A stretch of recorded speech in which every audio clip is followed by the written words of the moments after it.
tous les fans d'horreur, j'ai un manga pour vous. Moi qui kiffe l'horreur, les gars, j'ai lu le tome 1.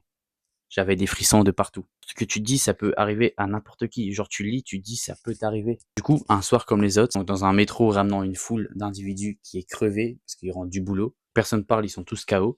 Sauf un, le fou du bus. Celui qui crie, qui parle trop fort, qui pue. Donc personne va oser lui dire de se taire, sauf un seul. Kiyoshi Kato, un père de famille qui a osé lui dire qu'il n'était pas tout seul. Sauf que quand il lui a dit ça, le fou s'est approché de lui.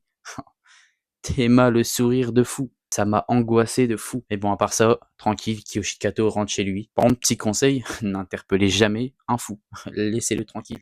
Parce qu'après avoir lu ce tome, je ne vais jamais dire à un fou de se taire. Je vais l'ignorer. Parce que j'ai pas envie qu'il sonne à ma porte en pleine nuit, qui observe à ma fenêtre et qui attend le bon moment de s'infiltrer chez moi pour me zigouiller.